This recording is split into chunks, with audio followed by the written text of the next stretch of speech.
लोग एक नया टॉपिक, इसका नाम है, वह टॉपिक है जीएस का। किसका टॉपिक है?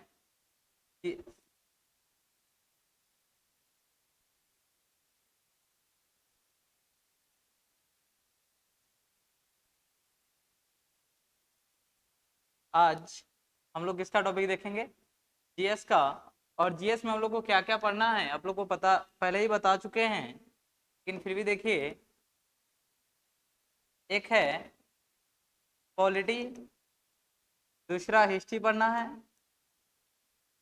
और तीसरा ज्योग्राफी, और थोड़ा सा इकोनॉमिक्स है। इकोनॉमिक्स थोड़ा क्या है? इकोनॉमिक्स। तो धीरे धीरे करके एक एक दिन करके हम लोग क्या करेंगे, पहले पॉलिटी का, फिर उसके बाद हिस्ट्री का, उसके बाद ज्योग्राफी का, उसके बाद क्या करेंगे, इकोनॉमिक्स का।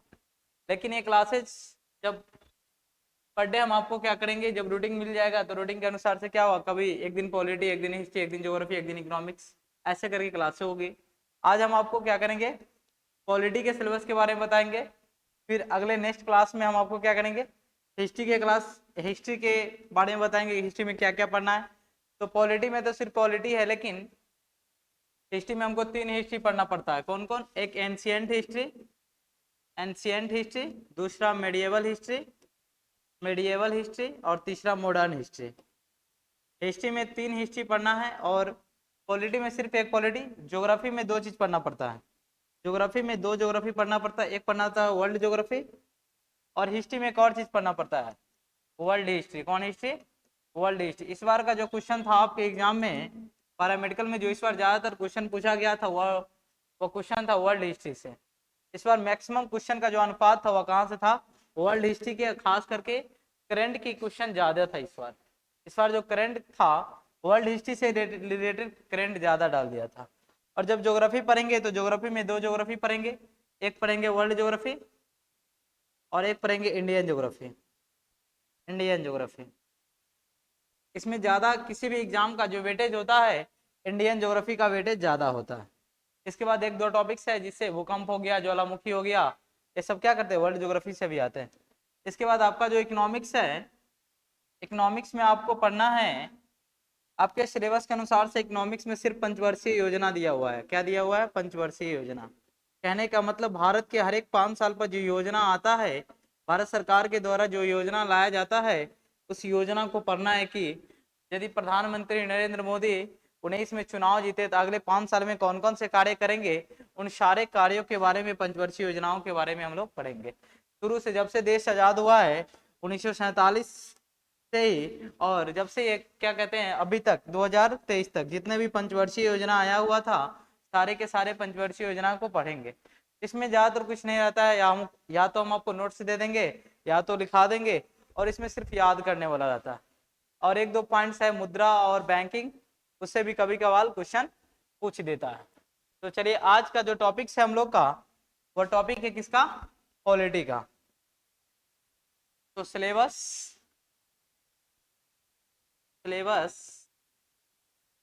ऑफ पॉलिटी फॉर पैरामेडिकल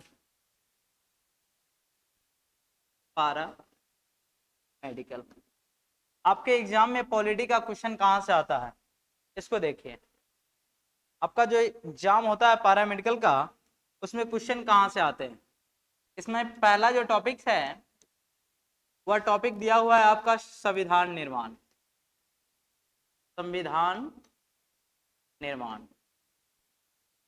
पहला टॉपिक क्या है? संविधान निर्माण। यह संविधान निर्माण क्या है, इसे क्या क्वेश्चन पूछता है, इसको देखिए। सबसे पहली बात है कि संविधान क्यों जरूरी है, काहे लगे हम संविधान बनाए। तो एक किसी भी देश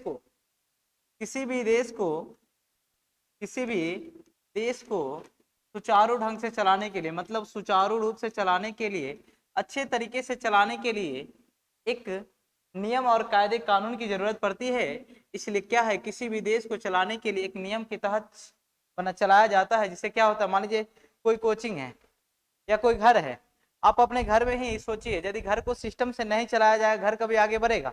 नहीं बढ़ेगा।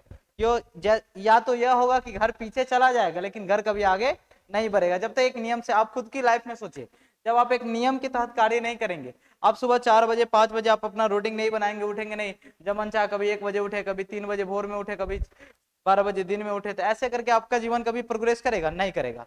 अब क्या करेंगे, जो कि किसी भी देश को आगे बढ़ाने के लिए एक अच्छे ढंग से, एक अच्छे तरीके से सुचारू रूप से संचालित करने के लिए क्या जरूरत पड़ती है? संविधान की जरूरत पड़ती है।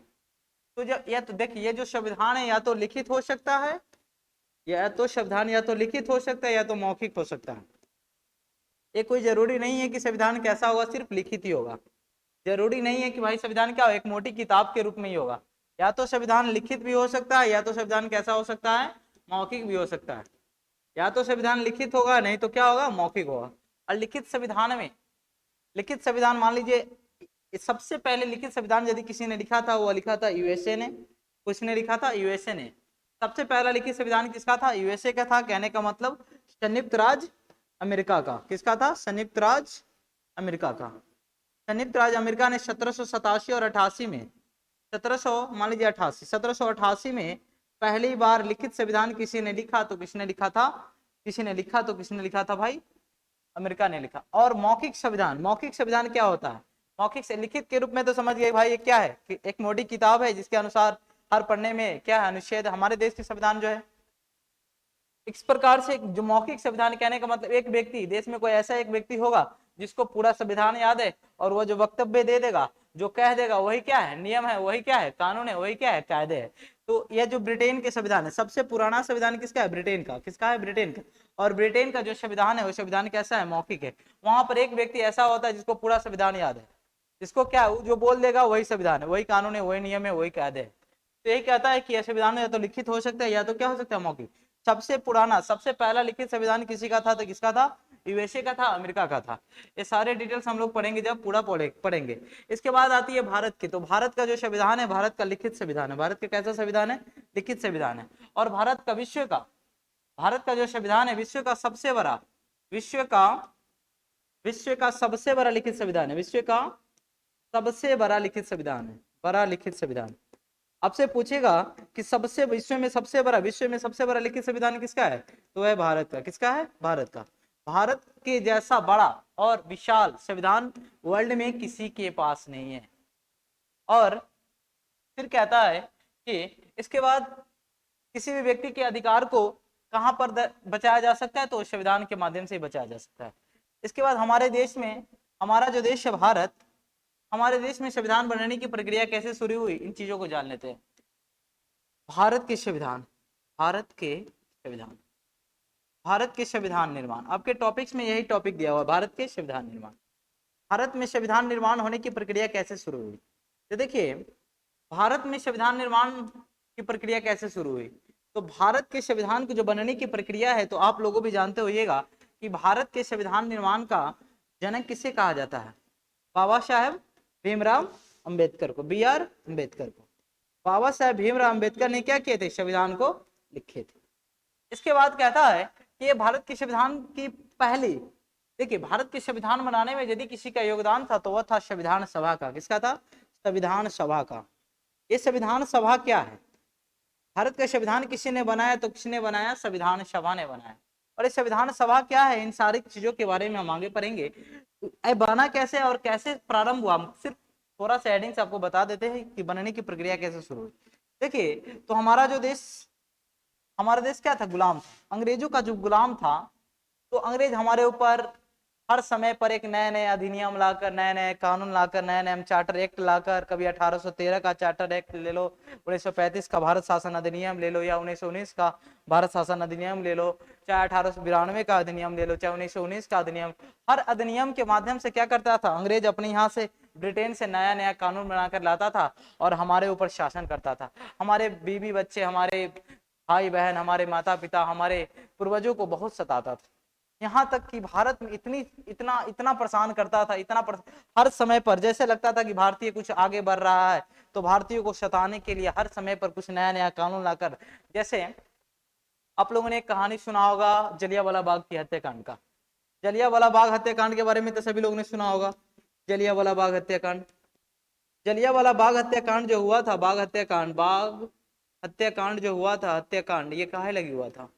जलियांवाला बाग हत्याकांड 13 अप्रैल 1919 को, 13 अप्रैल 1919 को, 13 अप्रैल 1919 को। तो हमारे यहाँ पर एक क्या था, रॉलेट एक्ट लाया गया था, हमारे यहाँ पर एक कानून लाया गया था। हमारे यहाँ पर कानून क्या लाया गया था? 1919 में एक अधिनियम आया था, 1919 के भारत शासन अधिनियम, भारत शासन अधिनियम के तहत, शासन अधिनियम के तहत एक कानून लाया गया था। उस कानून का नाम था रॉलेट एक्ट। क्या नाम था? Rowlatt act. उस रॉलेट एक्ट में क्या प्रावधान था? एक्ट, इसमें यह प्रावधान था कि किसी भी व्यक्ति को सरकार, ब्रिटिश सरकार क्या करती थी? बिना शक की, यदि उसको शक हो गया, शक के आधार पर, नो वकील, नो अपील, नो दलील, डायरेक्ट क्या करता था? किसी भी व्यक्ति को जेल में डाल देता था बगैर कुछ किए। यदि उसको शक हो गया तो डायरेक्ट उठाएगा, जेल में डाल देगा। न तुमको बोलने का मौका देगा, न तुमको अपील करने का मौका देगा, न तुमको वकील रखने का मौका देगा, न तुम्हारी केस का सुनवाई भी नहीं होगा। ऐसी स्थिति बना दिया था। हम लोगों को क्या इतना सताता था, इतना सताता था कि एक बार हमारे यहाँ पर, हमारे इंडिया में, भारत में क्या हो गया, एक फ्लेग बीमारी चल गया था। फ्लेग बीमारी, फ्लेग बीमारी होता है ना, एक फ्लेग बीमारी चल गया था हमारे देश के हर घर में जाता था अंग्रेजी सैनिक जाता था क्या करने के लिए? फ्लेग बीमारी की चेक करने के लिए। और लगभग लगभग हमारे देश के 6 लाख महिलाओं के साथ बलात्कार किया था, 6 लाख महिलाओं के साथ बलात्कार किया था। यहीं तक नहीं, यहीं तक कि नहीं, हमारे हमारे लोगों को, हमारे भारतीय लोगों को चमड़ी खींचकर उसमें भूसा भर देता था, चमड़ी खींचकर भूसा भर देता था जिंदा आदमी को। और यहाँ तक कि हमारे ही पैसे से हमको ही सताता था, बहुत मारता था, बहुत पीटता था। इन सारे काले कलिठों को हम लोग क्या करेंगे? जो हमारे यहाँ पर रंग भेद की नीति चलाकर, हिंदू मुसलमान में लड़ाकर, कभी कुछ कराकर, कभी कुछ कराकर बहुत सताता था। तो फिर धीरे धीरे धीरे धीरे हम लोगों ने क्या किया? अंग्रेजों के खिलाफ आवाज उठाई, और अंततः हमारी आवाज क्या हो गई? सफल हो गई। और जुलाई 1946 को, जुलाई 1946 को अंग्रेजी सरकार ने, अंग्रेजी हुकूमत ने एक कैबिनेट मिशन, कौन सा मिशन? कैबिनेट मिशन भारत भेजा। कैबिनेट मिशन भारत भेजा, और कैबिनेट मिशन के तहत 3 सदस्य आए थे, सर पैट्रिक लॉरेंस, एलवी अलेक्जेंडर और स्टोपेट क्रिप्स। ये 3 लोग जब कैबिनेट मिशन के तहत आए तो इन्होंने क्या किया? भारत के संविधान बनाने के लिए, भारत के संविधान बनाने के लिए एक संविधान सभा का निर्माण किया। और संविधान सभा में वही लोग जा सकते थे। संविधान सभा में एक प्रतिनिधि का चुनाव होता था। क्या होता था? एक प्रतिनिधि का चुनाव होता था, एक प्रतिनिधि का चुनाव होता था। और एक प्रतिनिधि का जो चुनाव होता था, चुनाव जो होता था, वो कितने की आबादी पर होता था? तो 10 लाख की आबादी पर। एक क्वेश्चन बार बार पूछता। ये सारी चीजें हम आपको आगे जब पढ़ाएंगे तो ये सारे कंफ्यूजन दूर कर देंगे। इसके बाद पहली बार हमारे देश में जब पहली बार संविधान बनाने की बात आई, पहली बार जब भारत के संविधान बनने के लिए तैयार हुआ, संविधान सभा की पहली बैठक, संविधान सभा जब चुन कर आ गया तो संविधान सभा की जो पहली बैठक हुई थी, संविधान सभा की पहली जो बैठक हुई थी, संविधान सभा की पहली बैठक जो हुई थी, पहली बैठक जो हुई थी, वह हुई थी 9 दिसंबर 1946 को। 9 दिसंबर 1946 को संविधान बनाने की पहली बैठक हुई थी संविधान सभा की। संविधान कैसे बनाना है, किस प्रारूप में बनाना है, किस तरीके से बनाना है, इन सारी चीजों का डिस्कशन किया गया। कब? पहली बार तो 9 दिसंबर 1946 को। इसमें एक अस्थायी अध्यक्ष थे। संविधान सभा की पहली बैठक का एक अस्थायी अध्यक्ष था, अस्थायी अध्यक्ष था जिसका नाम था सच्चिदानंद सिन्हा। क्या नाम था? सच्चिदानंद सिन्हा। फिर इसके बाद संविधान सभा की दूसरी बैठक होती है। पहली बैठक 9 दिसंबर 1946 को, और दूसरी बैठक होती है कब? तो 11 दिसंबर 1946 को। 11 दिसंबर 1946 को होती है। फिर से क्या होता है यहाँ पर हम लोगों ने टेम्पोररी रूप से क्या किया था? टेम्पोररी रूप से एक अध्यक्ष का चुनाव किया था। कैसा? तो टेम्पोररी रूप से, अस्थायी रूप से, मतलब अस्थायी नहीं था, आज है कल नहीं है। तो इस प्रकार से हमने दूसरे बैठक जब 11 दिसंबर 1946 को हुआ, तब हमने क्या कर लिया? एक अस्थायी अध्यक्ष का निर्माण कर, एक अस्थायी अध्यक्ष का चुनाव कर लिया, और उस अध्यक्ष का नाम था डॉक्टर राजेंद्र प्रसाद। आप लोगों ने डॉक्टर राजेंद्र प्रसाद के बारे में तो सुना ही होगा। डॉक्टर राजेंद्र प्रसाद, आज भी इनका मैट्रिक का कॉपी, आज भी जब इन्होंने 10th क्लास में जो एग्जाम दिया था दोनों हाथ से, आज भी इनका कॉपी म्यूजियम, पटना म्यूजियम में रखा हुआ है। बिहार बोर्ड के ऑफिस में जाइएगा, आज भी उसके कॉपी, 10वां का कॉपी डॉक्टर राजेंद्र प्रसाद का इतना सुंदर लिखे हुए थे कि टीचर ने कहा था, जो जामनर था, जो चेकर था कि इस शिक्षक से बेहतर है इस विद्यार्थी। आज भी उनका कॉपी म्यूजियम में रखा गया है संभाल कर। इतना ही से समझ सकते हैं कि कितने अच्छे लिखे होंगे कि आज भी उनका कॉपी म्यूजियम में रखा हुआ है। इसके बाद अस्थाई अध्यक्ष के रूप में अस्थाई अस्थाई उपाध्यक्ष के रूप में उपाध्यक्ष के रूप में एच सी मुखर्जी को चुना गया, एच सी मुखर्जी। इसके बाद हम लोगों ने देखा, इसके बाद संविधान सभा की अंतिम बैठक जो होती है, अब हम लास्ट कर देते हैं। संविधान सभा की अंतिम बैठक बीच की बातें हम बाद में बता देंगे, जब जब पूरा डीप में पढ़ाएंगे तब। संविधान सभा की अंतिम बैठक 24 जनवरी 1950 को हुआ, 1950 को। और हमारा अंतिम रूप से संविधान लागू हो गया। संविधान कब लागू हो गया अंतिम रूप से, आप लोगों को भी पता होगा। संविधान अंतिम रूप से कब लागू हुआ? 26 जनवरी 1950 को। उसी दिन से हम लोग क्या हो गए? गणतंत्र हो गए। क्या हो गए? गणतंत्र। प्रजातंत्र की राज आ गया। इसके बाद अगला जो आपका टॉपिक है, संविधान निर्माण में ही पहला टॉपिक क्या लिखे थे हम लोगों ने? पहला टॉपिक क्या था? संविधान निर्माण। और इसी निर्माण में बहुत सारे समितियों का गठन किया गया था। झंडा समिति हो गया, मौलिक अधिकार समिति हो गया, बहुत सारे समितियों का, संघ संविधान समिति हो गया, राज्य समिति हो गया, बहुत अल्पसंख्यक अधिकार समिति हो गया, बहुत प्रकार के समितियों का गठन किया गया था। उसी में से एक समिति था जिसका नाम था प्रारूप समिति। कौन समिति? प्रारूप समिति। आपके सिलेबस में ये भी दिया हुआ है। संविधान निर्माण का एक टॉपिक है जिसका नाम क्या है? प्रारूप समिति। और प्रारूप समिति में क्या है, देखिए, प्रारूप समिति कहने का मतलब है कि यह जो प्रारूप समिति है, इसका जो गठन किया गया था, 29 अगस्त 1947 को, 29 अगस्त 1947 को। देश आजाद होने के बाद क्या हुआ था? 29 अगस्त 1947 को प्रारूप समिति का गठन किया गया था। और इस प्रारूप समिति के जो अध्यक्ष थे, जो क्या थे? अध्यक्ष। देखिए भाई, आज उतना हम सिर्फ सिलेबस बता रहे हैं, बाकी हम डीप पढ़ा नहीं रहे, ठीक है? आप लोग यदि थोड़ा ना समझ में भी आए तो बुरा मत मानिएगा, हम डीप पढ़ा नहीं रहे, सिर्फ क्या कर रहे हैं? सिलेबस बता रहे हैं। अध्यक्ष का, प्रारूप समिति के जो अध्यक्ष थे, कौन थे? बाबा साहब बी आर अम्बेडकर, भीमराव अम्बेडकर जी थे, बाबा साहेब भीमराव अम्बेडकर। इसके बाद कहता है कि ये प्रारूप समिति में सदस्यों की संख्या, क्वेश्चन ये भी पूछता है कि प्रारूप समिति में सदस्यों की संख्या कितनी थी? तो प्रारूप समिति में सदस्यों की जो संख्या थी वो था 7। क्या था? 7। और 7 सदस्यों के इसमें संविधान बनाने में सबसे ज्यादा योगदान किसी समिति का था, तो वह था प्रारूप समिति का। किसका था? प्रारूप समिति का। सारे चीज डीप में हम लोग आगे पढ़ेंगे। इसके बाद कहता है कि ये जो प्रारूप समिति है, फिर इसके बाद ये जो प्रारूप समिति है, कहने का मतलब फिर धीरे धीरे करके हमारे देश में, हमारा जो देश भारत है, भारत का अपना संविधान बना, अपना संविधान लागू भी किया गया। और भारत के संविधान को बनाने में, आप लोगों को भी पता होगा कि भारत के संविधान बनाने में कितना टाइम लगा था? समय लगा था, संविधान बनाने में समय लगा था 2 वर्ष 11 महीना और 18 दिन। कितना लगा था? 2 वर्ष 11 महीना और 18 दिन। और भाई, हमारे जो देश का संविधान बना था, विश्व का सबसे बड़ा लिखित संविधान है। इसका मतलब यह है कि भाई हमने बहुत सारे संविधानों, 2 वर्ष लगा, 11 महीना लगा, 18 दिन लगा संविधान बनाने में। संविधान बनाने में समय लगा था। बनाने में कितना समय लगा था भाई? बनाने में 2 वर्ष 11 महीना और 18 दिन लगा था। और विश्व के लगभग 60 70 80 देशों से लगभग ज्यादा देशों में घूमा गया।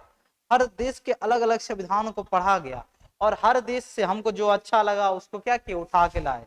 जैसे हमको राष्ट्रपति का पद हम कहाँ से लाए? राष्ट्रपति का पद हम लाए अमेरिका से। हम उपराष्ट्रपति का पद कहाँ से लाए? ब्रिटेन से लाए।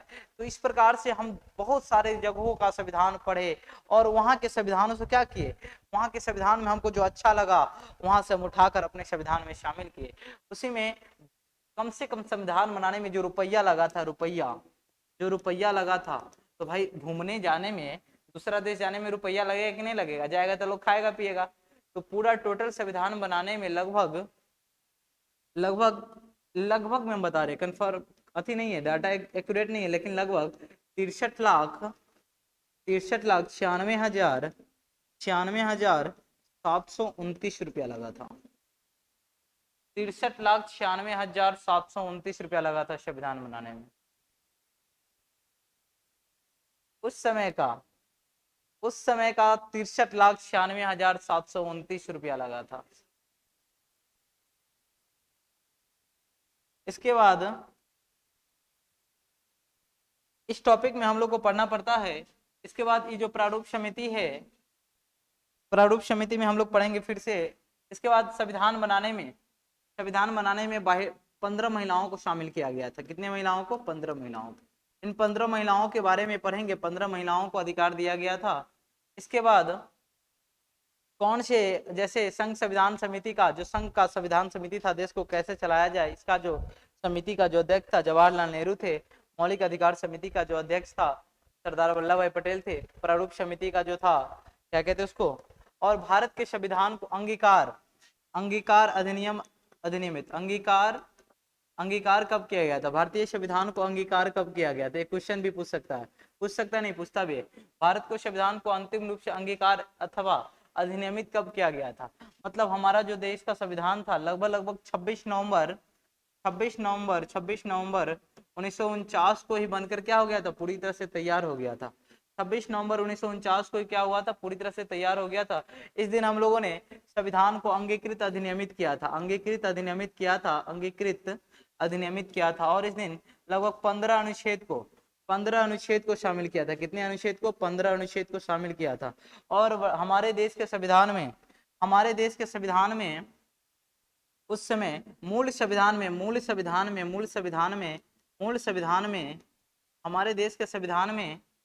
देश के संविधान में 395 अनुच्छेद है। कितने अनुच्छेद है? 395 आर्टिकल्स है। कितने आर्टिकल्स है? 395 आर्टिकल्स है। 22 भाग है 22 भाग है और 12 अनुसूची है। क्या है? 12 अनुसूची है। 12 अनुसूची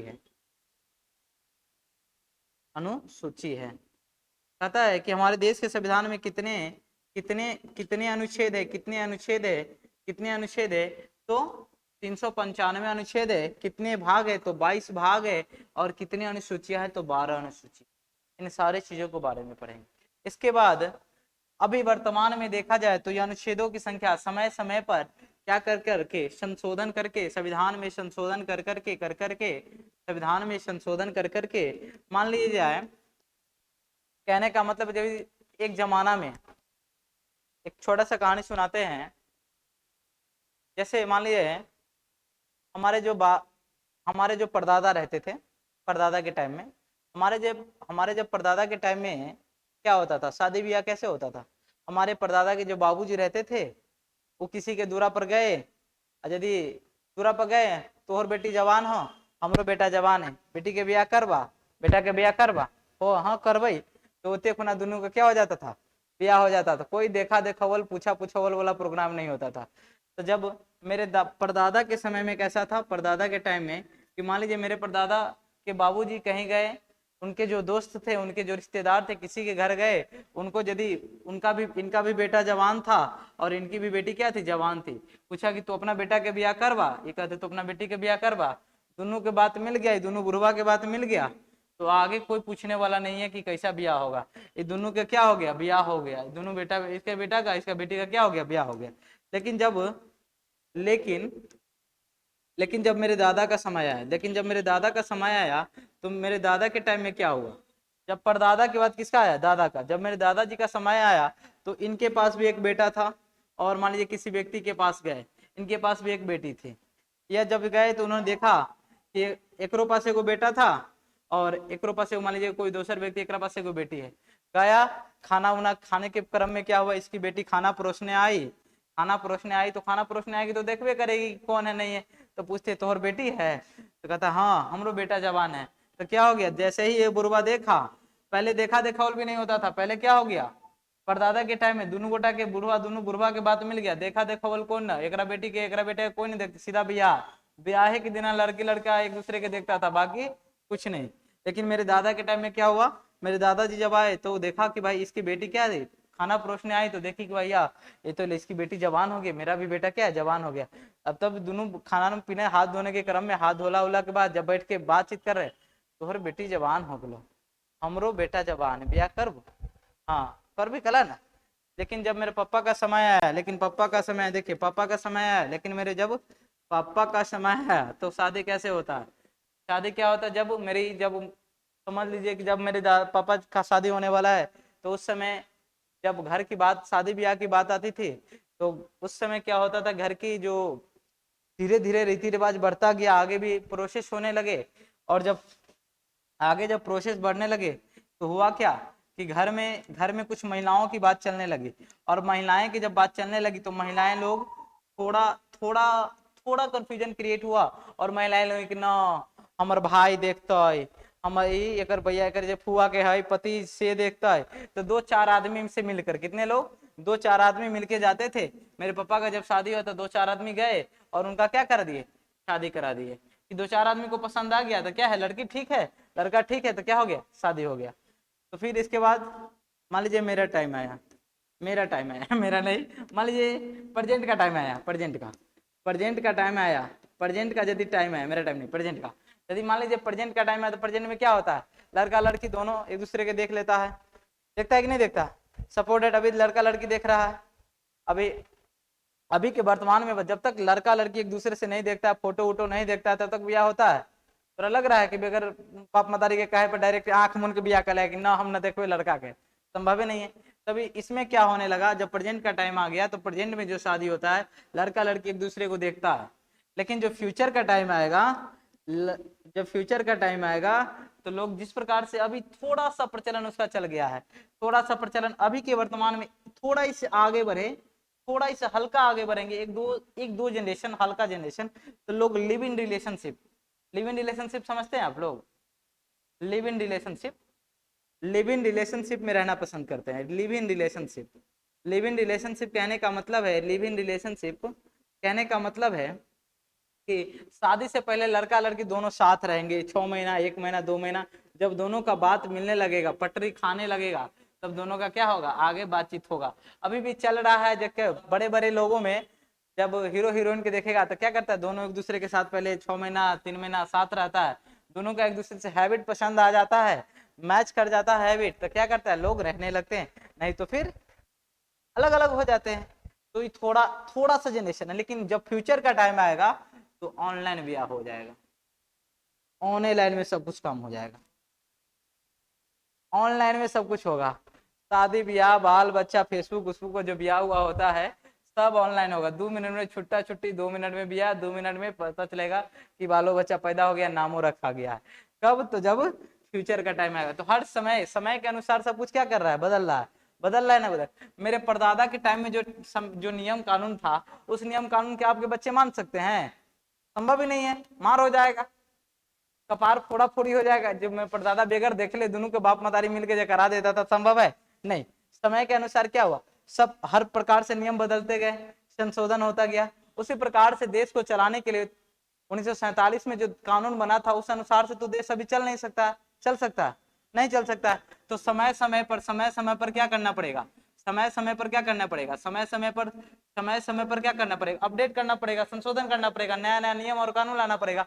इस प्रकार से 395 हमारे देश के संविधान में संशोधन कर करके लगभग उस समय जो संविधान में अनुच्छेद था 395 था, लेकिन वर्तमान समय में यदि अभी देखा जाए तो वर्तमान समय में 450 से भी अधिक, 450 से भी अधिक अनुच्छेद है, अधिक अनुच्छेद है। क्योंकि क्या है, समय को वो मांग है, जरूरत है, क्योंकि 1947 के कानून से अभी तो चलाया नहीं जा सकता, अभी शासन चलाया जा सकता है, नहीं चलाया जा सकता, इसलिए संशोधन करना क्या है, जरूरी है। इसलिए वर्तमान समय में पीसीएस बीपीएससी एक बार एक क्वेश्चन पूछा हुआ है कि वर्तमान में अनुच्छेदों की संख्या कितनी है, 450 से अधिक। अब कहता है कि भाई कोई जरूरी है नहीं कि खाई अनुच्छेद बदलेगा, संशोधन होगा तो ये भी होगा, भाग भी होगा। तो लगभग भागों की संख्या कितनी हो गई है, भागों की जो संख्या है यह हो गई है 25। कितनी हो गई है, 25। और ये जो देखो, ये जो 12 गो है, ये पहले 8 गो था, क्या गो था, 8 गो, ये पहले क्या गो था, 8 गो। पहला संविधान संशोधन के तहत 9वीं अनुसूची जोड़ा गया था, कैमा अनुसूची, 9वीं अनुसूची जोड़ा गया था। पहला संविधान संशोधन हुआ था 1952 में। कब हुआ था? 1951-52 में हुआ था। उसमें भूमि सुधार अधिनियम पहला जोड़ा गया था। फिर 10वां संविधान संशोधन हुआ, 10वां संविधान संशोधन, 10वां अनुसूची जोड़ा गया था 1985 में। दल बदल कानून कौन जोड़ा गया था? दल बदल कानून। दल बदल कानून कहने का मतलब आरजेडी का नेता यदि बीजेपी में चला जाता है, चुनाव जीता आरजेडी की तरफ से, विधायक है आरजेडी का, लेकिन वो बीच समय उसका पूरा कार्यकाल समाप्त हुआ ही नहीं और वह क्या कर गया, वह मूव कर गया बीजेपी की तरफ, तो पार्टी को अधिकार है कि उसको क्या कर सकता है, निलंबित कर सकता है, उसकी सदस्यता रद्द कर सकता है। तो ऐसे में क्या होता था, इसलिए दल बदल कानून, दल बदल कानून ला दिया, दल बदल कानून ला दिया। ये क्या करता था, ये दल बदल जब कानून नहीं था, 50वां अनुसार 52वां अनुसार संविधान संशोधन 1985 के तहत इसको जोड़ा गया था 10वें अनुसूची को। फिर इसके बाद 73वां संविधान संशोधन 1992-93 के तहत 11वीं अनुसूची जोड़ी गई थी। कैमी अनुसूची? 11वीं अनुसूची।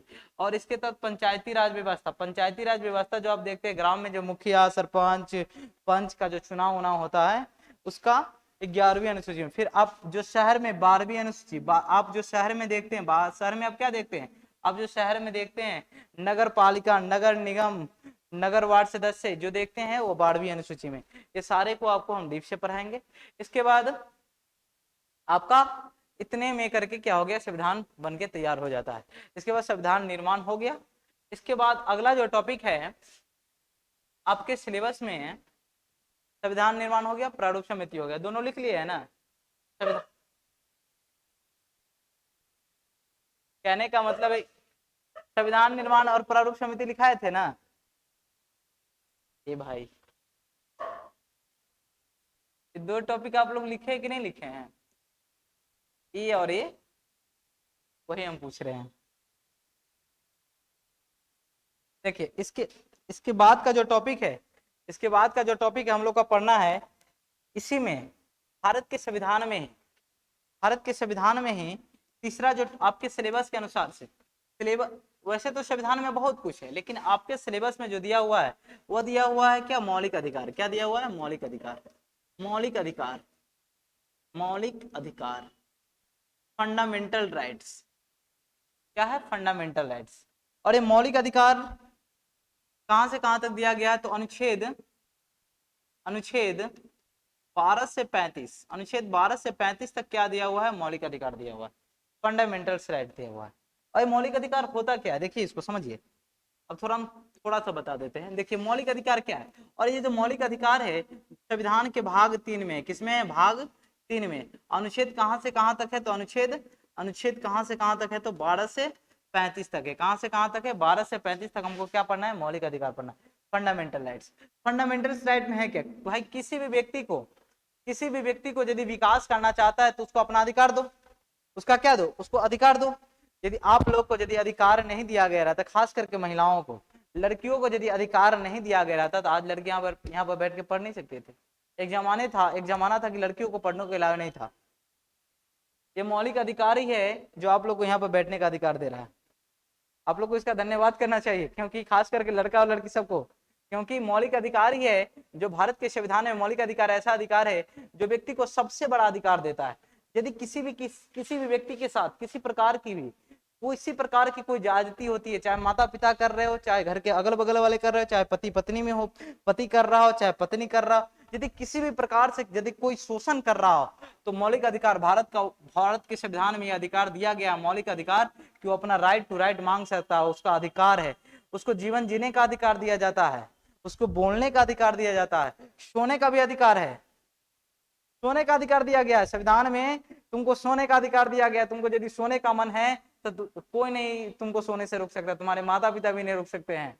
यदि तुमको मन चाहा किसी लड़के से या लड़की से शादी करने का मन है, तो ये अधिकार, ये मौलिक अधिकार तुमको अधिकार देता है। यदि तुम्हारी उम्र यदि 18 साल पुर गया है, 21 साल पुर गया है, तो तुम अपने तरीके से कानूनी रूप से तुम अपने मनचाहा लड़का या लड़की से शादी कर सकता है। तुमको सोने का अधिकार है, तुमको बोलने का अधिकार है, तुमको चुप रहने का अधिकार भी है। तुमको नहीं कुछ बोलने का मन है तो कोई बलजोरी तुमसे नहीं बोलवा सकता है। किसी भी व्यक्ति को विकास करने के लिए सबसे बड़ा जरूरी चीज होता है तो उसका होता है फंडामेंटल राइट्स, बेसिक अधिकार उसको मिलना चाहिए। यदि आपको घूमने का अधिकार नहीं दिया जाएगा, बोलने का अधिकार नहीं दिया जाएगा, चलने का अधिकार नहीं दिया जाएगा, सोने का अधिकार नहीं दिया जाएगा, खाने का अधिकार नहीं दिया जाएगा। आजकल की लड़कियां सोचती है कि, सोचती नहीं, कहती भी है कि मान लिया जाए कि घरों में खास करके जो जिसकी नई नई शादी होती है और गांव परिवेशों में ऐसा देख सुनने को मिलता है कि भाई पति तो सब राम जैसे ही खोजते हैं। पति सब कैसे खोजते हैं? राम जैसा पति होना चाहिए। और घर के सभी लोग, घर के जितने भी बड़े बुजुर्ग लोग होते हैं, वो भी चाहते हैं कि मेरे घर में कैसी कैसी आनी चाहिए, सीता की तरह पत्नी आनी चाहिए। मेरी पत्नी कैसी हो? सीता की जैसी हो। मतलब पतिव्रता नारी हो। कैसी हो? पतिव्रता नारी। सीता क्या थी? पतिव्रता नारी थी। पति के लिए सब कुछ त्याग करके चली गई जंगल में। दोनों बार चली गई, एक बार तो उसको त्याग कर दिया गया और एक बार क्या, पति के कारण वनवास तो पति को मिला था, सीता को तो मिला नहीं था। लेकिन पत्नी का फर्ज निभाने के लिए वो क्या की थी? पति के साथ गई थी। तो पत्नी तो, लड़की आजकल कहती है कि भाई सबको सबको ये अधिकार दिया जाता है, सबको ये कहा जाता है कि तुम कैसी नारी बनो, कैसी नारी, तो पतिव्रता नारी बनो। लेकिन लेकिन सबको मन चाहा वर पसंद करने का अधिकार नहीं दिया जाता है। मां सीता को क्या था? मन चाहा वर पसंद करने का अधिकार था कि नहीं था? यदि राम जी तीर धनुष नहीं तोड़े रहते, यदि राम जी तीर धनुष नहीं तोड़े रहते तो राम जी का विवाह कभी सीता से होता? आप लोग रामायण देखे कि नहीं देखे हैं? राम जी ये धनुष नहीं तोड़े रहते तो आपको लग रहा है कि राम जी का विवाह कभी होता? उससे पहले भी बड़ा बड़ा पहलवान, मोटा तगड़ा पहलवान सब गया था उठाने के लिए, तोड़ने के लिए।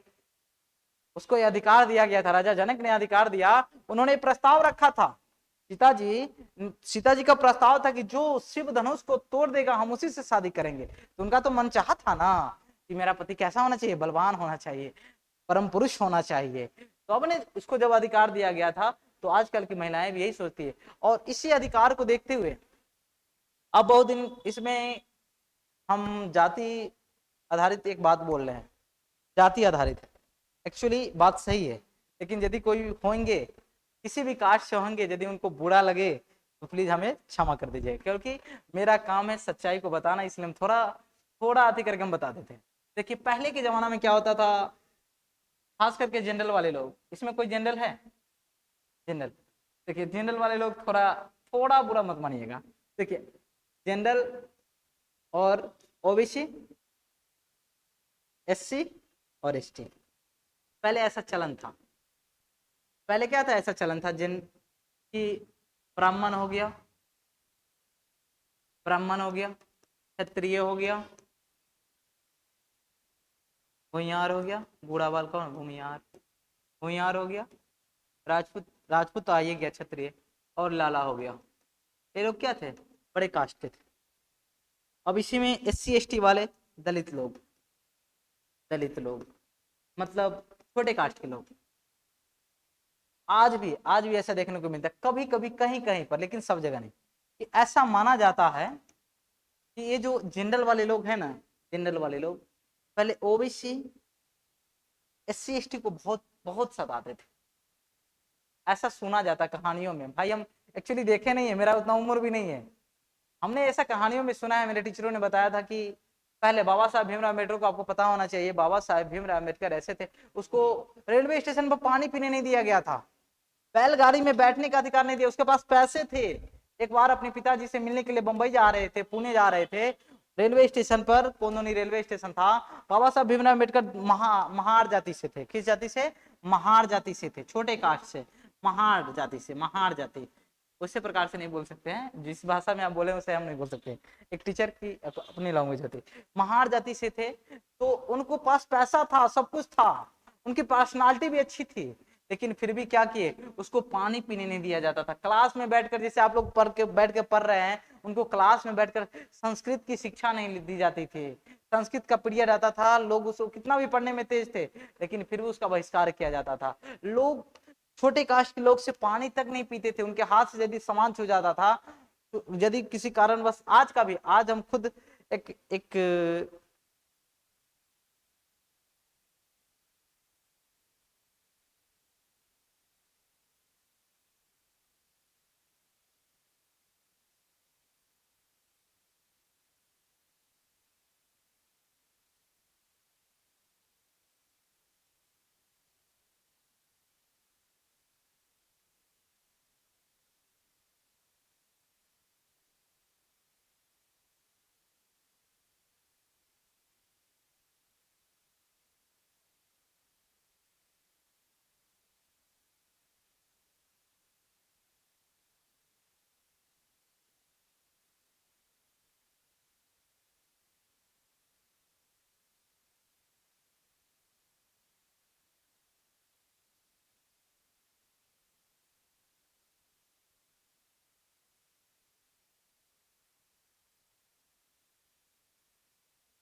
है 12 से 35 अनुच्छेद, जो 12 से 35 हम आपको जब पढ़ाएंगे ना, 12 से 35 टोटल अनुच्छेद पढ़ाएंगे।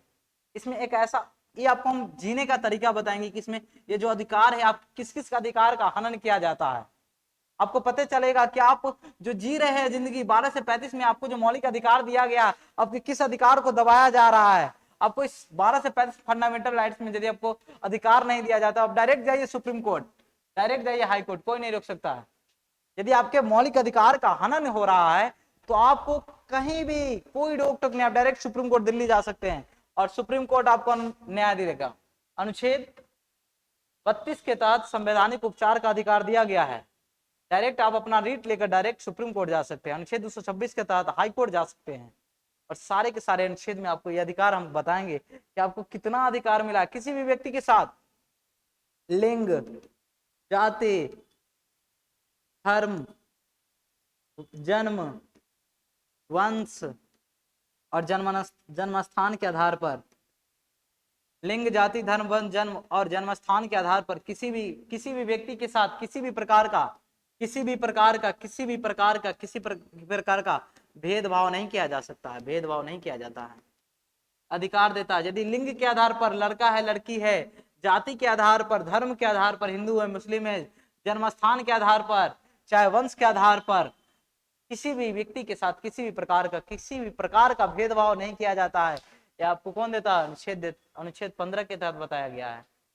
अनुच्छेद 15 में ये बातें कही गई, लिंग, जाति, धर्म, वंश, जन्म और स्थान के आधार पर किसी भी व्यक्ति के साथ किसी भी प्रकार का भेदभाव नहीं किया जा सकता है और नहीं किया जाता है। संविधान के अनुच्छेद 15 देता बताता है। यदि आपके अधिकारों का हनन हो रहा है, आपके अधिकारों का हनन हो रहा है, समानता का अधिकार, आपको सरकारी नौकरी कर रहे, सरकारी नौकरी में जाइए, सरकारी नौकरी में क्या है, सरकारी नौकरी में इस पांचों के आधार पर, लिंग, जाति, धर्म, वंश और जन्म स्थान के आधार पर सरकारी नौकरी में भी किसी प्रकार से भेदभाव नहीं किया जा सकता है, भेदभाव नहीं किया जा सकता है।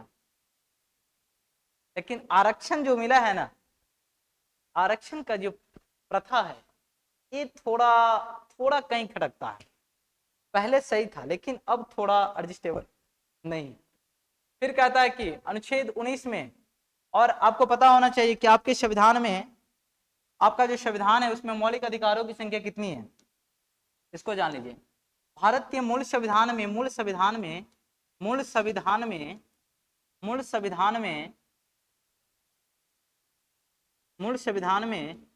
अधिकारों की संख्या, अधिकारों की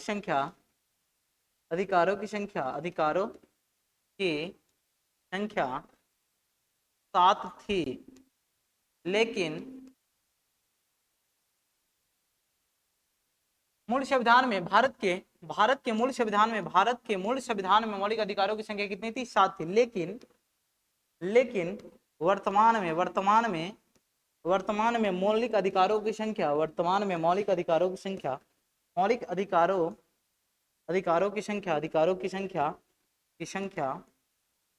कितनी है? 6। पहले कितना था? 7, लेकिन अभी कितना है? 6। या कौन 6 है और कौन 7 था, इन सारी चीजों को अभी हम आपको बता देते हैं। देखिए, एक है, पहला है समानता का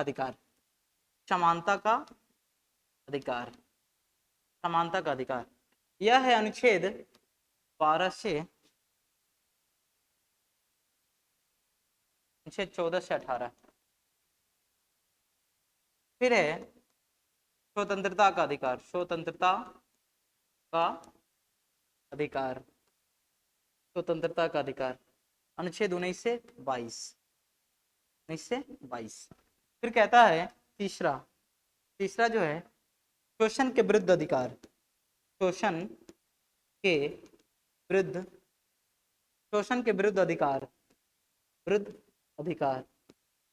कौन है?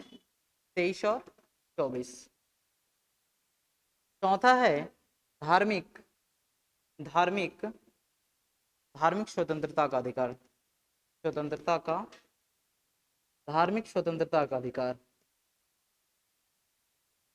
अनुच्छेद 25 से 28। फिर कहता है पांचवा संस्कृति और शिक्षा का अधिकार, शिक्षा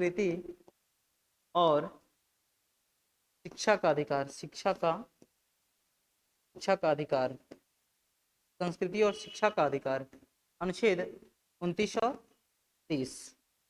इसके बाद कहता है कि छठा जो है संवैधानिक उपचार, संवैधानिक उपचार, संवैधानिक उपचार, अनुच्छेद 32। और सातवां जो पहले था अब नहीं है, सातवां था संपत्ति का अधिकार, संपत्ति का अधिकार, अधिकार, अधिकार, अनुच्छेद 31 में था, लेकिन अब ये नहीं है। और इसको कब बदला गया? तो 44वां संविधान संशोधन, 44वां संविधान संशोधन, संविधान संशोधन 1978 के तहत, 1978 के तहत, 44वां संविधान संशोधन 1978 के तहत संपत्ति के अधिकार को, संपत्ति के अधिकार को मौलिक अधिकार से हटाकर, मौलिक अधिकार से हटाकर, मौलिक अधिकार से हटाकर कानूनी अधिकार, कानूनी अधिकार, कानूनी अधिकार, कानूनी अधिकार, कानूनी अधिकार 300 के कॉम में रखा गया, 300 के कॉम में रखा गया। पहले क्या था? पहले क्या था कि माता पिता के संपत्ति में सिर्फ पुत्रों का अधिकार था, लेकिन बेटियों का अधिकार नहीं था। लेकिन अब नहीं है। यदि बेटी का अधिकार नहीं दिया जाता तो बेटी लोग क्या कर सकती है? केस करके आधा ले सकती है। ठीक है, यदि तुम लोग का भाई नहीं दे तो तुम लोग क्या कर सकते हैं? कानूनी अधिकार का प्रयोग कर सकती है। ठीक है, अब देखिए यह था मौलिक अधिकार, इन सारी चीजों को। इसके बाद इसमें हम पूरा डीप में पढ़ेंगे कि समानता का अधिकार में क्या पढ़ना है, अनुच्छेद 14, 15, 16, 17, 18। इसके बाद स्वतंत्रता का अधिकार क्या है, शोषण के विरुद्ध अधिकार क्या है, जीवन जीने का अधिकार। यदि कोई पुलिस आपको गिरफ्तार करने आती है तो आपको पुलिस से बचने का अधिकार आपको दिया गया है।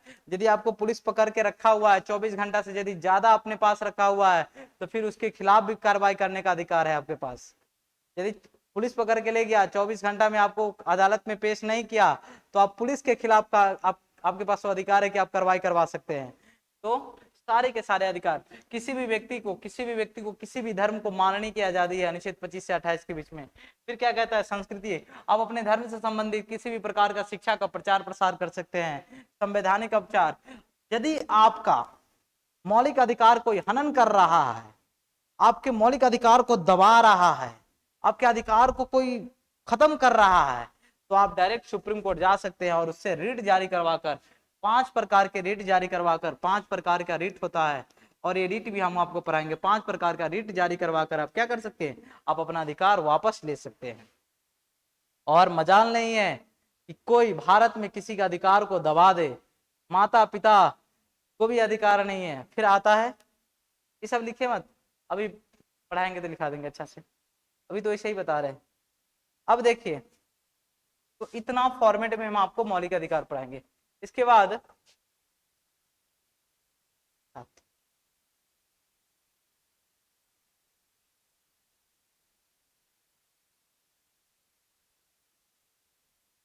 देखिए, इसके बाद भी हम लोग को पढ़ना है, बहुत सारा टॉपिक पढ़ना है आपको।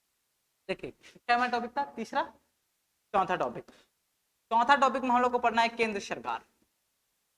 केंद्र सरकार, अब देखिए केंद्र सरकार, आप लोग को पता ही होगा केंद्र सरकार के बारे में। तो देखिए केंद्र सरकार में क्या क्या पढ़ना है।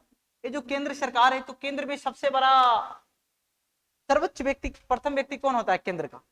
केंद्र का सबसे प्रथम व्यक्ति, देश का, राष्ट्र का प्रथम सबसे प्रथम व्यक्ति कौन होता है? राष्ट्रपति। कौन होता है? राष्ट्रपति। तो इसमें हमको पढ़ना है राष्ट्रपति के बारे में। और राष्ट्रपति के नीचे का पद दूसरा, भारत का प्रथम व्यक्ति कौन होता है? राष्ट्रपति। और भारत का दूसरा व्यक्ति कौन होता है? उपराष्ट्रपति। कौन होता है? उपराष्ट्रपति। उपराष्ट्रपति। इसके बाद भारत में तीसरा स्थान किसका आता है? तो मेनली रूप से भारत में वास्तविक प्रमुख जो होता है वो होता है प्रधानमंत्री का। किसका आता है? प्रधानमंत्री का। तो इन तीनों के बारे में हम डीप में पढ़ेंगे। इन तीनों के बारे में पढ़ना क्या है? इन तीनों के बारे में पढ़ेंगे इसके निर्वाचन की प्रक्रिया, निर्वाचन की प्रक्रिया, निर्वाचन की प्रक्रिया, प्रक्रिया इसका चुनाव कैसे होता है। दूसरा टॉपिक इसमें हम पढ़ेंगे कि भाई इसकी कार्य एवं शक्ति, राष्ट्रपति का कार्य एवं, कार्य एवं शक्ति, कार्य एवं, कार्य एवं शक्ति, कार्य एवं शक्ति। फिर कहता है कि इस पर महाभियोग की प्रक्रिया, महाभियोग की प्रक्रिया, महाभियोग की प्रक्रिया, इन सारे चीजों को हम देखेंगे कि राष्ट्रपति का चुनाव कैसे होता है, राष्ट्रपति के वेतन कितने होते हैं, राष्ट्रपति का कार्यकाल कितने दिनों का होता है, राष्ट्रपति का कार्य क्या है, किस कार्य के लिए राष्ट्रपति को चुना जाता है, राष्ट्रपति की कौन कौन से शक्ति होते हैं। मान लीजिए किसी भी व्यक्ति को फांसी की सजा हो गया तो देश में सिर्फ एक ही व्यक्ति है जो उसको फांसी को सजा को रोक सकता है, वो कौन है, राष्ट्रपति। अनुच्छेद 72 का प्रयोग करके, अनुच्छेद 72 के तहत तो किसी भी व्यक्ति का किसी भी प्रकार का सजा माफ कर सकता है यदि राष्ट्रपति की इच्छा हो गई तब। इसके बाद उपराष्ट्रपति, और ये सारे के सारे केंद्र सरकार के बारे में संविधान के भाग 5 और अनुच्छेद 52 से 151 तक दिया हुआ है, 52 से 151 तक। अनुच्छेद कहां से कहां तक, 52 से 151, इन सारे चीजों के बारे में पढ़ना है। इसके अलावे भी केंद्र सरकार में दो चीजें हम पढ़ते हैं, संसद के बारे में। संसद के 3 अंग होते हैं। संसद के कितने अंग होते हैं, संसद के कितने अंग होते हैं, संसद के 3 अंग होते हैं। संसद के 3 अंग होते हैं। एक अंग होता है संसद के 3 अंग होते हैं, 3 अंग, संसद के 3 अंग होते हैं।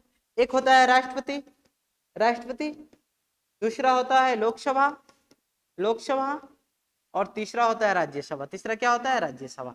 तो यहाँ पर आप लोग देख सकते हैं कि हमने आपको राष्ट्रपति के बारे में तो ऊपर ही पढ़ा दिया, अब हमको पढ़ना क्या है नीचे, तो लोकसभा के बारे में और राज्यसभा के बारे में। या आपसे क्वेश्चन ऐसे पूछ सकता है कि संसद के 2 सदन होते हैं। संसद के कितने सदन होते हैं, 2 सदन, 2 सदन होते हैं। और वो 2 सदन कौन कौन होते हैं संसद के, एक होता है लोकसभा, एक होता है लोकसभा, और दूसरा होता है राज्यसभा। दूसरा होता है क्या, राज्यसभा। दूसरा होता है राज्यसभा। दूसरा क्या होता है, राज्यसभा। इनके बारे में जब हम पढ़ेंगे लोकसभा और राज्यसभा के बारे में तो क्या पढ़ेंगे, देखिए क्या पढ़ेंगे इनके बारे में। जब हम पढ़ेंगे लोकसभा के बारे में और राज्यसभा के बारे में, संविधान के अनुच्छेद 80, अनुच्छेद 80 में क्या किया गया है, संविधान के अनुच्छेद 80 में राज्यसभा के बारे में बताया गया है। और संविधान के अनुच्छेद 81 में किसके बारे में, तो लोकसभा के बारे में बताया गया है। किसके बारे में, लोकसभा। अब हम इसमें क्या पढ़ेंगे, तो इसमें हम पढ़ेंगे लोकसभा में हमारे यहाँ पर जो चुनाव होता है, एमपी का चुनाव आप लोग जानते हैं, सांसद का चुनाव, एमपी का चुनाव, सबके सबल के अलग अलग जिले में है, तो ऐसा है जो सेम जिले का है, तो सबके यहाँ का जो एमपी साहब होंगे, सांसद जो होंगे अलग अलग होंगे। आप लोग कोई मोतिहारी के है, मोतिहारी के कोई नहीं है, हाँ हाँ, सीतामढ़ी के, मधुबनी के, कोई साइड के कोई ना है, पटना के, पटना के ना कोई है, हाजीपुर के, हाजीपुर के भी कोई नहीं। कहाँ के है तू भाई, सहरसा के सांसद कौन है, दिनेश चंद्र यादव, किस पार्टी से है, बीजेपी, हाँ, तो वो विधायक होगा। हालांकि सहरसा के और कोई है, तुम लोग का किसी का भी अपने यहाँ का सांसद का नाम याद है, किसी को भी अपने यहाँ के सांसद का नाम नहीं याद है, अपने यहाँ के सांसद के बारे में तुम लोग नहीं जानता है, तो भाई तुम लोग चुनता काहे लगे। देखिए लोकसभा का जो चुनाव होता है ना, लोकसभा का चुनाव, उसमें एक एमपी का चुनाव होता है। किसका चुनाव होता है, एमपी मतलब सांसद का, सांसद का। और यही लोग यहाँ से चुन के जाते हैं, वही क्या करते हैं, प्रधानमंत्री को प्रधानमंत्री बनाते हैं वहीं पर जाकर। तो ये जो इसमें लोकसभा का जो है अनुच्छेद 81 के तहत लोकसभा का गठन किया गया है। और लोकसभा में चुनाव लड़ने मतलब आप एमपी का चुनाव कब लड़ सकते हैं, आपकी उम्र कितनी होनी चाहिए, उन सारी चीजों के बारे में, योग्यता के बारे में, योग्यता के बारे में, हाँ, प्रधानमंत्री बनने के लिए उम्र, प्रधानमंत्री बता रहे, एक मिनट, एक मिनट रुकेगा, एक मिनट रुक जाओ, एक ही मिनट। देखिए लोकसभा में जो सीटों की जो संख्या होती है, टोटल सीटों की जो संख्या होती है, सीटों की जो संख्या होती है, सीटों की जो संख्या होती है वो 550 होती है। कितनी होती है? 550। भारत में लोकसभा में सीटों की संख्या कितनी है? 550। लेकिन वर्तमान में अभी 545 है। वर्तमान में कितना है? 545। कितना है वर्तमान में? 545। पांच को छोड़ा गया। पांच को क्यों छोड़ा गया?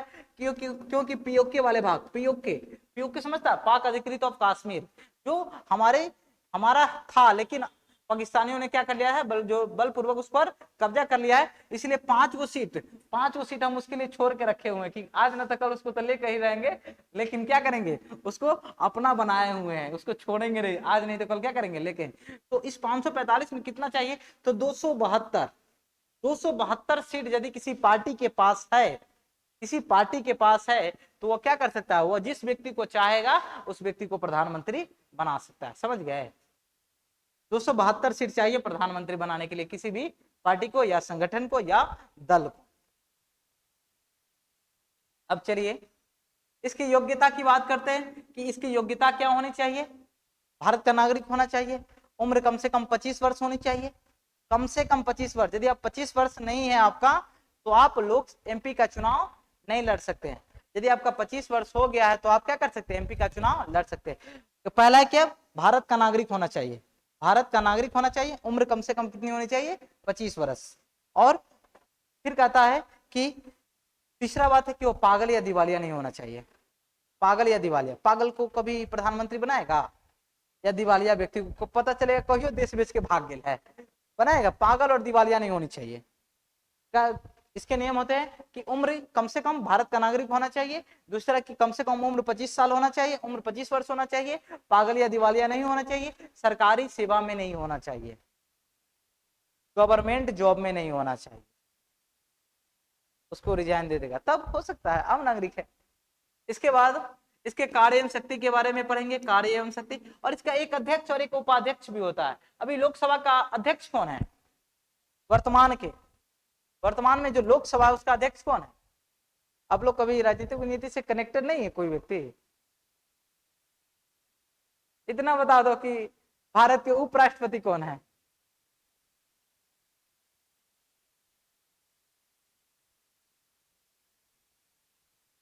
भारत के उपराष्ट्रपति भी किसी को याद नहीं है?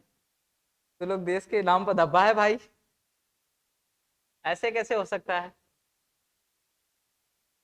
हामिद अंसारी को हटे हुए 10 साल हो गया है, तब तक वेंकैया नायडू आ गया। वेंकैया नायडू के बाद अब लगभग जगदीप धनखड़ है। कौन है? जगदीप धनखड़। कम से कम चल भाई भारत के राष्ट्रपति के बारे में बता दे, भारत के राष्ट्रपति कौन है? द्रौपदी मुर्मू। भारत के प्रधानमंत्री कौन है? नरेंद्र मोदी। चलो कम से कम नरेंद्र मोदी के बारे में याद है। इसके बाद क्या था, इन सारी चीजों को याद रहना चाहिए। भारत के राष्ट्रपति कौन है, उपराष्ट्रपति कौन है, ये सब याद रहना चाहिए, नहीं तो फिर आप दिक्कत है फिर थोड़ा। क्योंकि आप देश में रह रहे, भारत में रह रहे, तो भारत के मौलिक जो बेसिक नॉलेज है वो आपको पता होनी चाहिए। बिहार के मुख्यमंत्री कौन है? बिहार के मुख्यमंत्री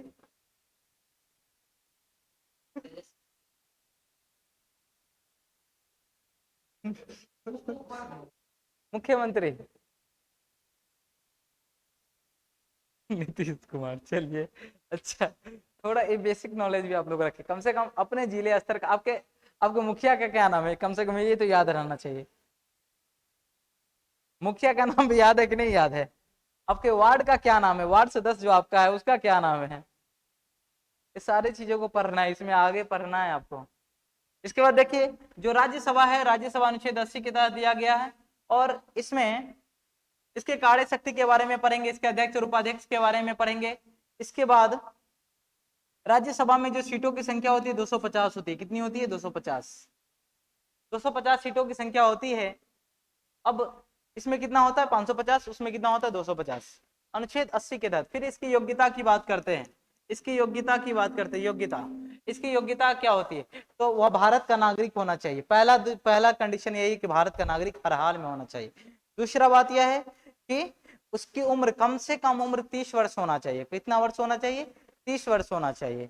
और फिर कहता है कि वो पागल या दिवालिया नहीं होना चाहिए, या वो किसी सरकारी सेवा में नहीं होना चाहिए। और फिर कहता है कि यह बड़ों का सदन होता है। कैसा सदन होता है? बड़ों का सदन। बड़ों का सदन, बड़ों का सदन मतलब वृद्ध सदन भी इसे कहा जाता है, इसे उच्च सदन भी कहा जाता है, उच्च सदन। और इसे कौन सा सदन कहा जाता है? इसे निम्न सदन कहा जाता है। कौन सदन? निम्न सदन के नाम से भी जाना जाता है। इसके बाद भारत के लिख लिए पॉइंट, संसद के कितने सदन होते हैं? 2 सदन। लोकसभा और राज्यसभा लिख लीजिए, आपको पढ़ना।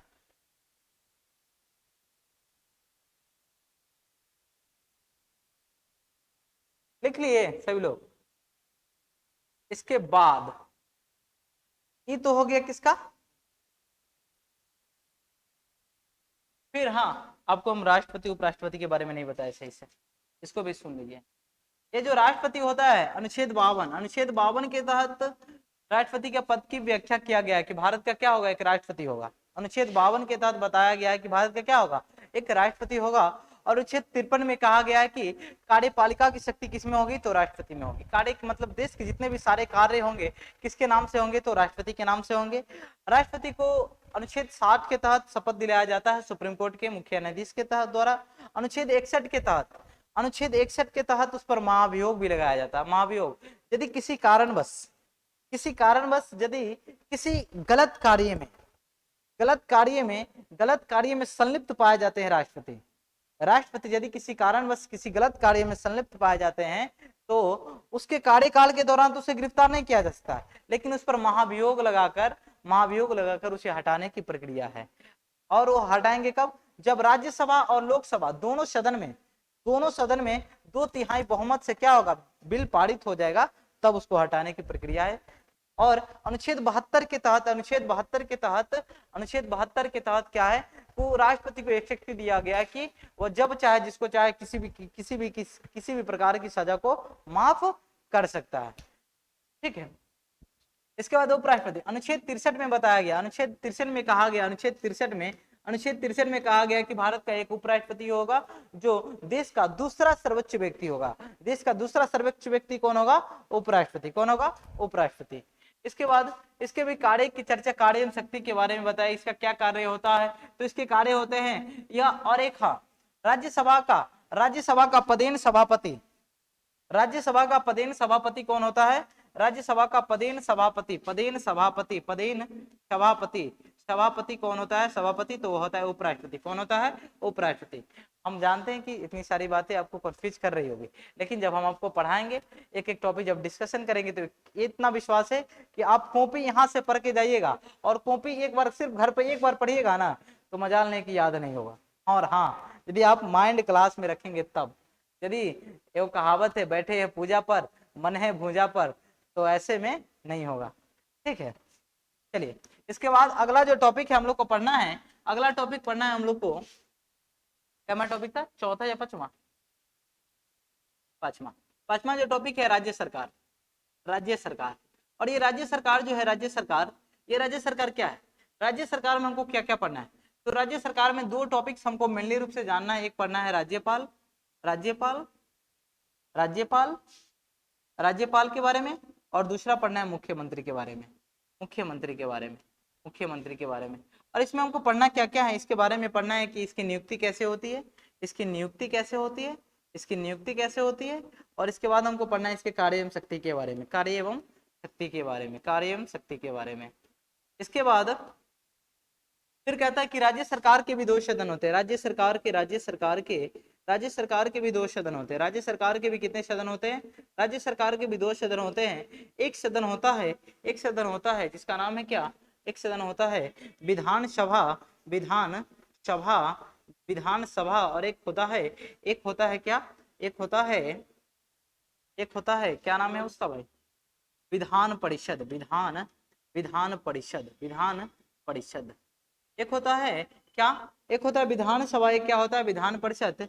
अनुच्छेद 170 171 के तहत क्या किया गया? दोनों की चर्चा की गई है। इसके बाद हम ये बताया जाता है जिस प्रकार से एक एमएलए या एमपी होता है, तो इस विधानसभा में एमएलए बनने के लिए, मतलब विधायक बनने के लिए, क्या बनने के लिए? विधायक बनने के लिए, विधायक बनने के लिए भी योग्यता क्या चाहिए? भारत का नागरिक होना चाहिए। कम से कम उम्र कितनी होनी चाहिए? 25 वर्ष होनी चाहिए, 25 वर्ष उम्र होनी चाहिए। और दूसरी बात, कि वो पागल या दिवालिया नहीं होनी चाहिए, वो किसी सरकारी सेवा में नहीं होनी चाहिए। इसके बाद इसका जो वेतन और भत्ता है सरकार के द्वारा दिया जाता है। इसके कार्य के बारे में, बिहार में बिहार में बिहार में विधानसभा में सीटों की संख्या कितनी है? बिहार में, अपने बिहार में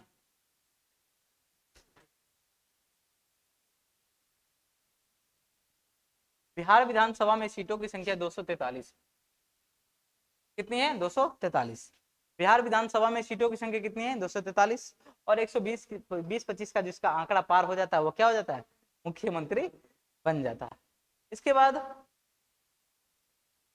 इसके कार्य कार्य के बारे में और योग्यताओं के बारे में, इसके कार्य क्या है, इसकी शक्ति क्या है, इसका क्या कार्य होता है, इस सारी चीजों को जानेंगे। इसके बाद विधान परिषद। विधान परिषद जो है देश के मात्र 6 राज्यों में है। कितने राज्यों में?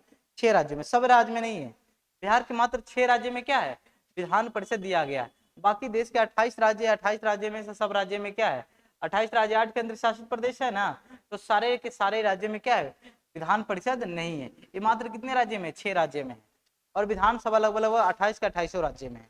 ये सारे चीज कंफ्यूजन आपको बताया जाएगा। बिहार विधान परिषद, बिहार विधान परिषद में सीटों की संख्या कितनी है? 75 है। कितनी है? 75 है। 75 है। इसके बाद इसका चुनाव, इसकी प्रक्रिया, इसकी चुनाव प्रक्रिया, विधान परिषद का चुनाव कितना होता है, चुनाव प्रक्रिया इसके इसका कार्यकाल कितने वर्ष का होता है? इसका कार्यकाल कितने वर्ष का होता है बताइए? विधान परिषद का कार्यकाल कितने वर्ष का होता है? इसका कार्यकाल 6 वर्ष का होता है। कितने वर्ष का होता है? 6 वर्ष का। और इसका कार्यकाल कितने वर्ष का होता है? एमएलए का कार्यकाल कितना होता है? एमएलए का कार्यकाल कितना होता है? 5 वर्ष का होता है। एक विधायक चुनाता है, कितने साल तक विधायक रहता है? एक विधायक कितने साल तक विधायक रहता है अपने पद पर? 5 वर्ष के लिए। ये नॉर्मली आप लोग के घर के गाँव के क्वेश्चन है।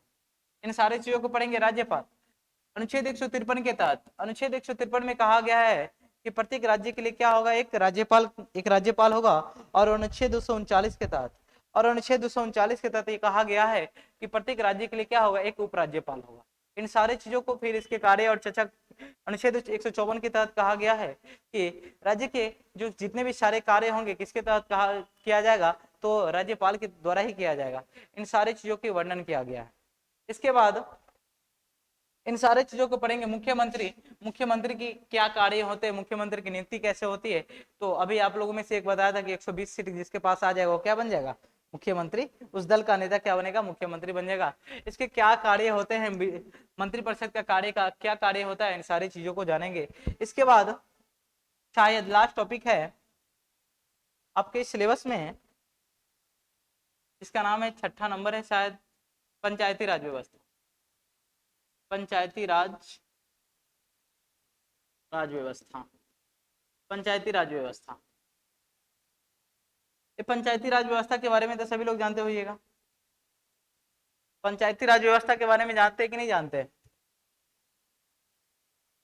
पंचायत के चुनाव के बारे में जानते हैं कि नहीं जानते हैं? हाँ? पंचायत के चुनाव के बारे में कौन नहीं जानते? सभी लोग जानते होइएगा।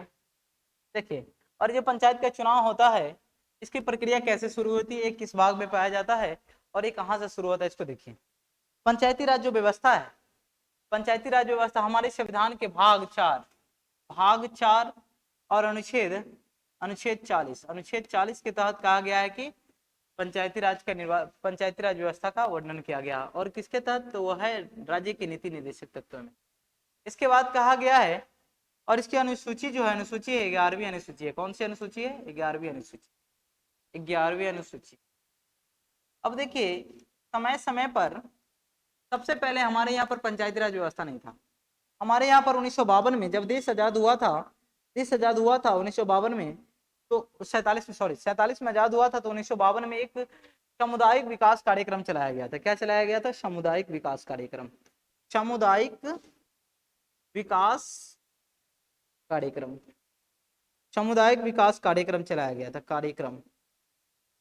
सामुदायिक विकास कार्यक्रम चलाया गया था। और इसके तहत कहा गया था कि गांव के ही कुछ लोग, गांव के 10-15 लोग क्या करेंगे? गांव के लोगों पर शासन करेंगे। पहले क्या होता था कि गांव के 10-15 लोग क्या करते थे?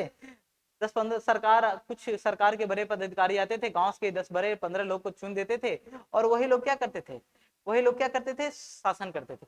और गांधी जी का सपना था ग्राम स्वराज।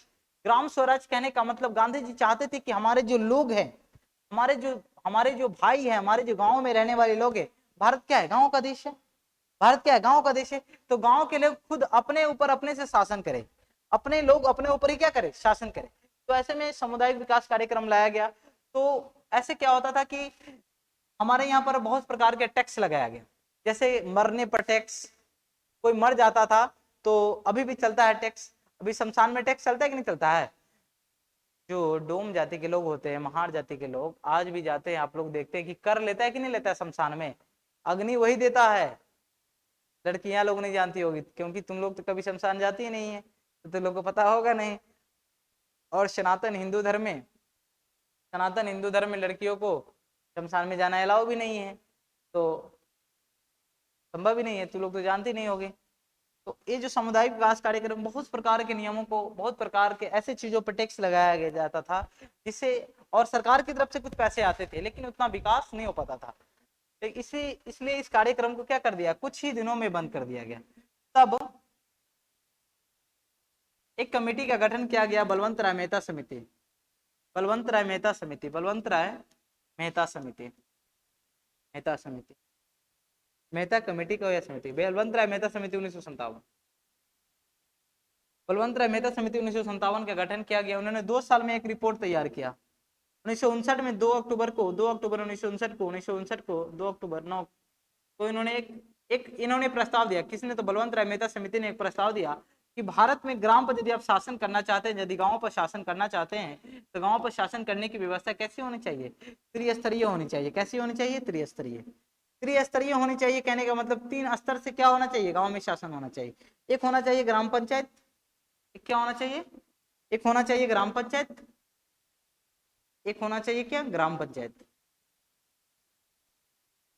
ग्राम स्तर पर ग्राम पंचायत, एक होना चाहिए ग्राम स्तर पर ग्राम पंचायत, ग्राम पंचायत, जिला स्तर पर, जिला स्तर पर जिला पंचायत, जिला स्तर पर जिला पंचायत, सॉरी, प्रखंड स्तर पर, प्रखंड स्तर पर, प्रखंड स्तर पर पंचायत समिति, प्रखंड स्तर पर क्या होता है, पंचायत समिति, पंचायत समिति,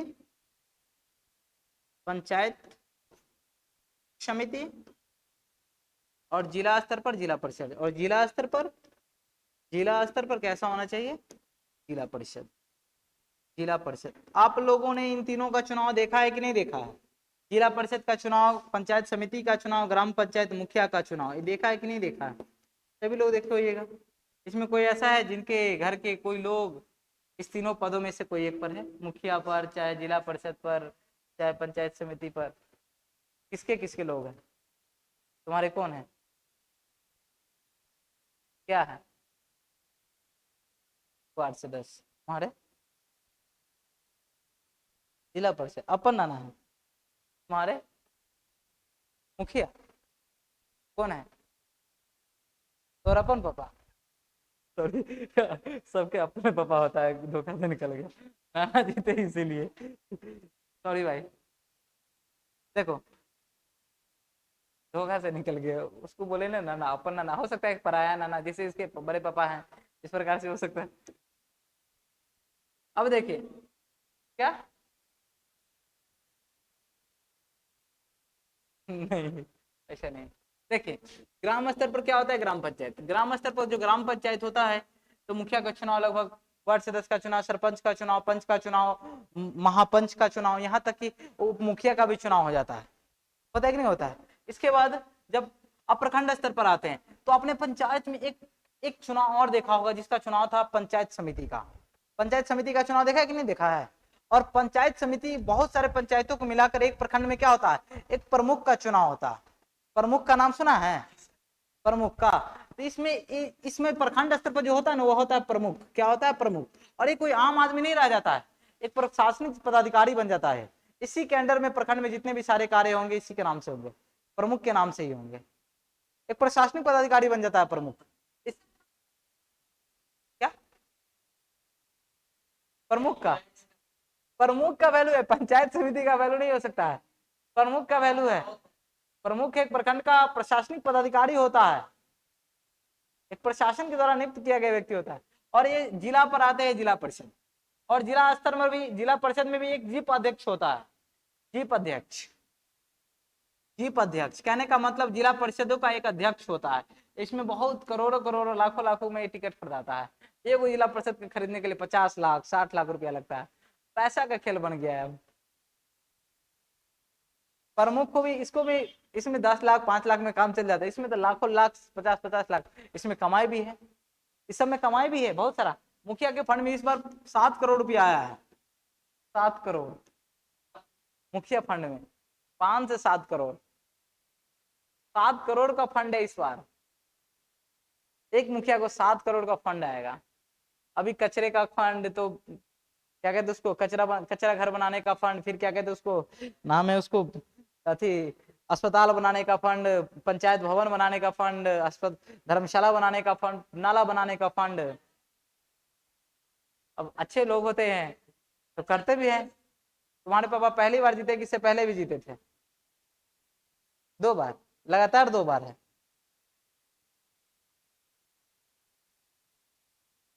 कैप करके तो अच्छा काम किए थे तब ना जीत के आए हैं।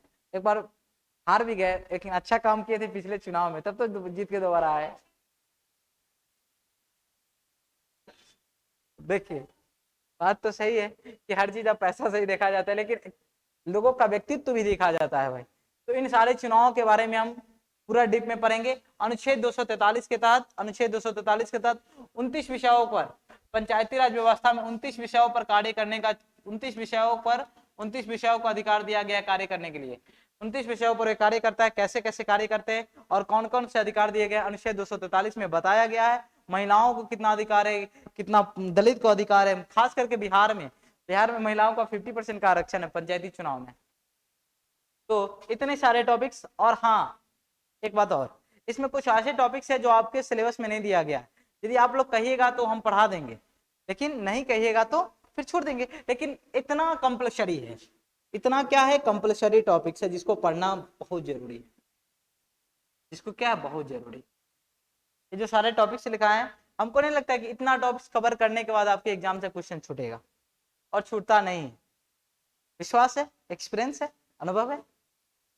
इसके बाद एक दो टॉपिक्स है जिससे क्वेश्चन कभी कभार धोखा धोखा से आ जाता है। तुम सारे पर भी जब टाइम मिलेगा, जब देखेंगे समय रहेगा, तुम पर भी डिस्कस कर देंगे। अब मैं न्यायालय के बारे में, न्यायपालिका के बारे में कुछ डिस्कस नहीं किया हुआ है। सर्वोच्च न्यायालय हो गया, उच्च न्यायालय हो गया, अधीनस्थ न्यायालय हो गया, इनके बारे में कोई डिस्कस नहीं। तो कोशिश करेंगे यदि समय मिलेगा तो फिर हम उसको कर लेंगे। उसके बाद पंचायती राज के बाद नगर पालिका है, नगर निगम, उसके में भी यदि टाइम मिलेगा तो कर लेंगे। तो आज की क्लास यहीं तक, और मिलते हैं ब्रेक के